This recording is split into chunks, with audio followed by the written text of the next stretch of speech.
Netflix is one step closer to building a studio complex in Monmouth County. The Monmouth Mall is going to be demolished, and Congress has proposed a bill to ban TikTok. All this and more on this episode of Hawk TV News.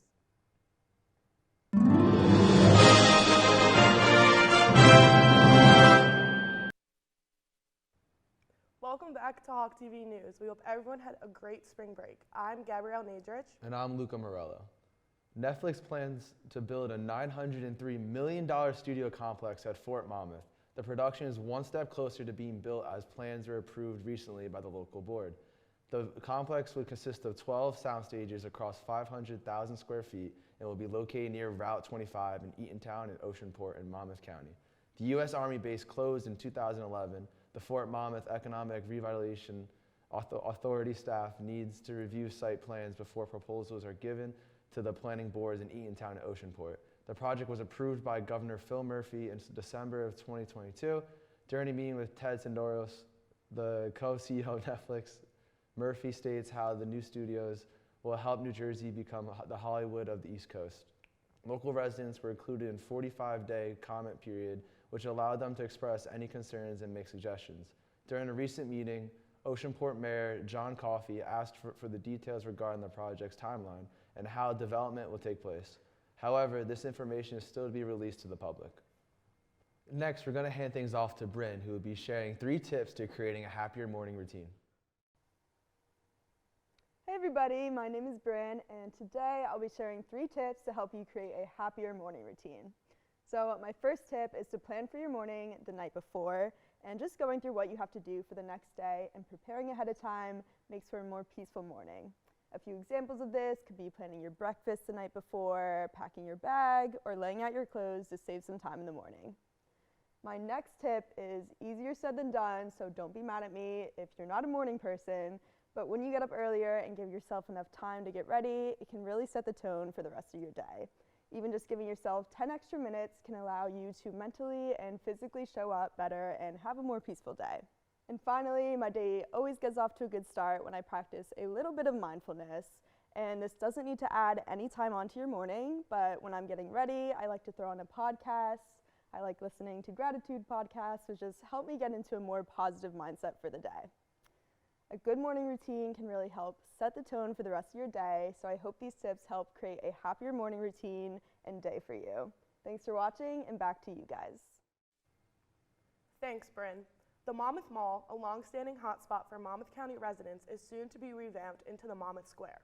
Part of the mall will be demolished to make way for 1,000 new luxury apartments, and the remaining retail stores will be turned into an open-air configuration. Demolition will start in March, and no further details have been given as to what will happen to the AMC Theater and the Barnes & Noble. The Route 71 bridge in Monmouth County will be closed until further notice due to emergency repairs. The 90-year-old bridge over Shark River malfunctioned on March 1st, causing emergency construction to take place. The bridge is now closed and detoured in both directions to begin work necessary to lift the North Bridge leaf. Emergency measures are being altered to lift the bridge into a fully open position to allow all marine traffic to pass through. NJDOT is legally obligated to give the right-of-way. The emergency repairs are estimated to take several months. Roads will be detoured until further notice. Ladies and gentlemen, it's time for another commentary by me, James Anacilli. And for this one, grab a controller and turn on your favorite console, because I'm going to share my top 5 favorite video games with you all today. These are a small collection of games that I have either finished fully or thoroughly enjoyed the gameplay from them, and these are titles you probably have heard of already, or at least are familiar with them. Without further ado, let's begin. So for number 5, we have Star Wars Republic Commando. I haven't finished it yet, but it's been a game on my bucket list for a while, and I'm happy with what I have played so far. It has one of my favorite openings to a video game, from Kamino all the way to Geonosis when you start playing. I also love the unique personality of each commando in Delta Squad as well. From Star Wars to Nintendo, at number 4, it's Mario Kart 8 Deluxe. Honestly, it's my favorite out of this series because of its amazing soundtrack, character selection, course variety, really good mini games. And moving on, number 3, we have Gotta restart from 3. I'm sorry.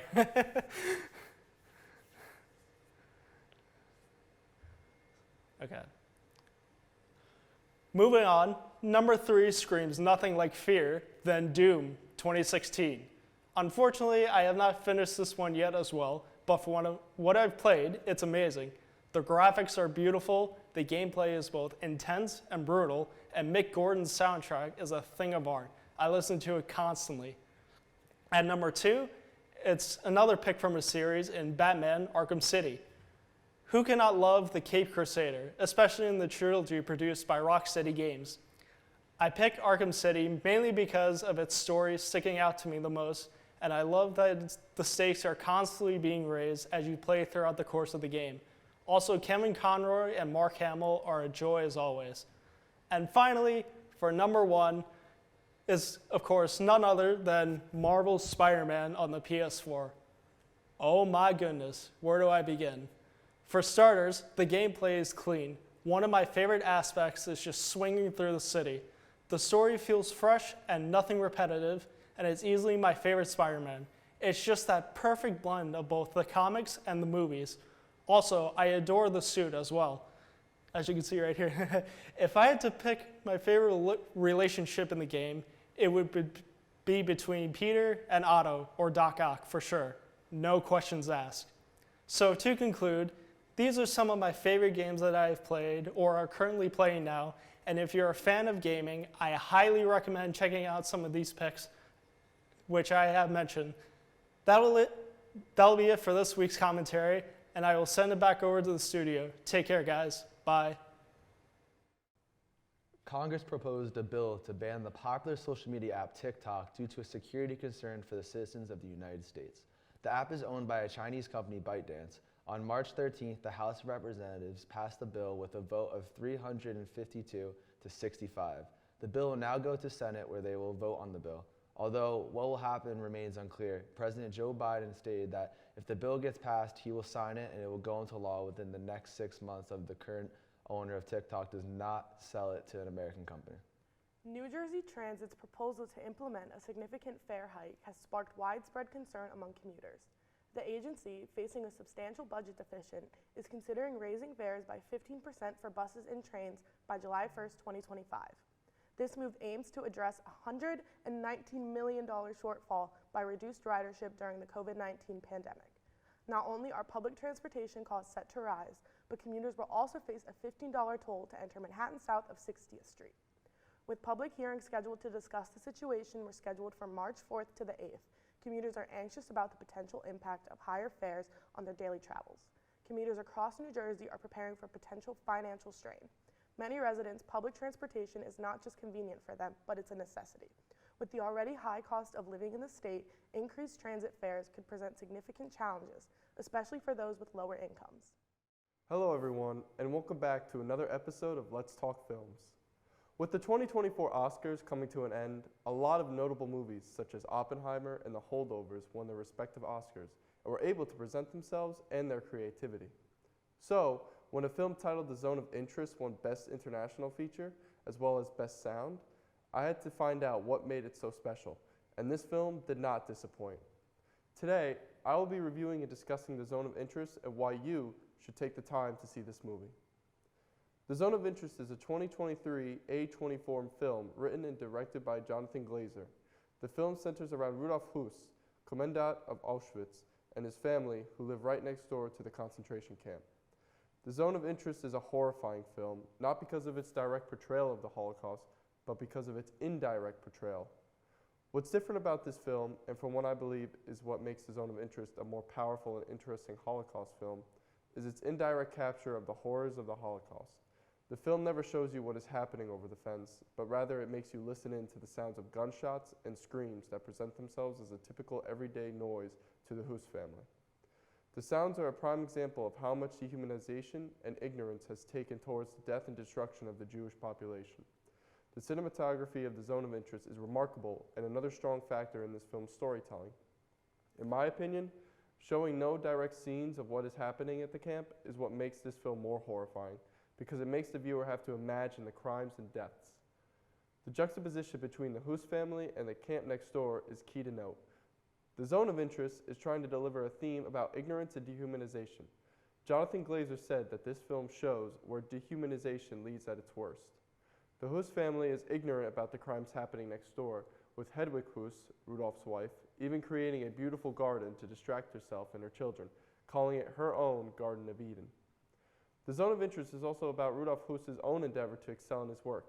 There is a chilling scene near the end of the film where Rudolph stares down at a room full of Nazi officials at a party, later confessing to his wife over the phone that the only thing he could think about was how he could effectively and efficiently gas them all.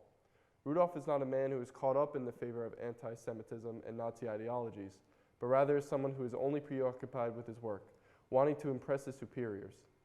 Notably, Rudolph is focused on how he can achieve more effective destruction and death with greater efficiency. The Zone of Interest centers around the idea of destruction that dehumanization of a population brings.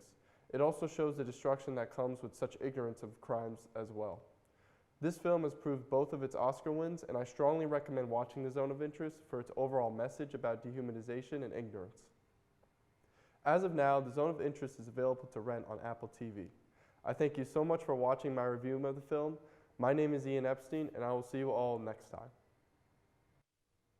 On the evening of February 27th, a Long Branch firefighter saved the life of a 6-day-old infant girl.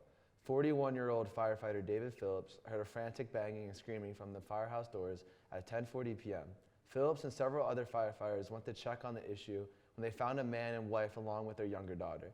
The wife was holding their newborn daughter, who was visibly unresponsive and turning blue. Philip was the head firefighter on duty that night and is also the Long Branch Fire Department's CPR trainer. Philip quickly jumped into action and administered CPR to the infant. The child immediately started breathing again, and further CPR was not needed. Philip stated he never found out what was causing the blockage in the infant's throat, but assumed it was from a buildup phlegm of mucus. The infant was then given supplemental oxygen from the tanks in the fire station. An ambulance quickly took the infant and her family to Monmouth Medical Center for further medical care.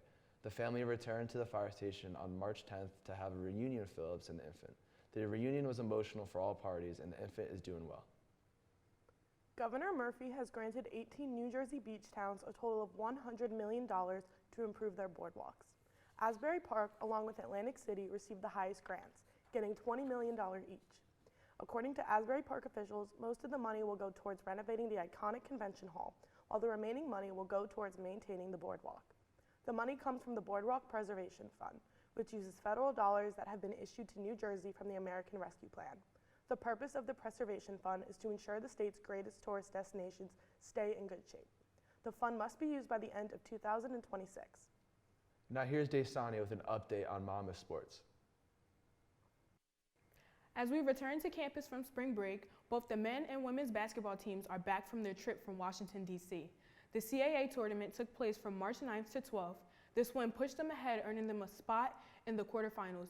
In the first round, they went against the Campbell Camels and dominated, winning 90-67. Unfortunately, their trip was cut short when they were defeated by the top-seeded College of Charleston, which wraps up their season. The women also headed to Washington on March 15th for a second attempt to be crowned the CAA champions. The Hawks lost by 2 points against number 7 Drexel. They scored the winning basket with 34 seconds, leaving the score at 56-58. They are scheduled to face the University of Buffalo on Thursday, March 21st, in the Women's National Invitation Tournament. The softball team went 2-1 against the Lady Hampton Pirates at home, March 15th to 17th. In the first game, the Hawks found themselves in a sticky situation. They were down 4-0 towards the bottom of the fourth after Hampton hit an inside-the-park grand slam in the beginning of the inning. Graduate student Danny Dabrowski was able to tie the game up in the fourth inning and then gain another point in the fifth, winning the game and leaving the score as 5-4. This set a great impression for the Hawks. In the second game, they lost 2-10 to the Pirates when all 5 of their hitters reached base, also gaining a grand slam in the fourth inning. The Hawks were able to bounce back in the third game against Hampton and win 6-3. They are set to face Hofstra University in a set of games this week. Men's tennis swept Fordham on March 10th at the Little Silver Tennis Club, 7-0. They won each double match to claim double points before defeating all 6 single contestants to win their third match in a row, bringing their record to 10-2. They will go against Queens College on Friday, March 22nd, back in Little Silver at 8 p.m. Back to you guys. Thanks, Daysani. That's going to do it for this episode of Hawk TV News. I'm Luca Morello. And I'm Gabrielle Nadrich. Have a great night. Now we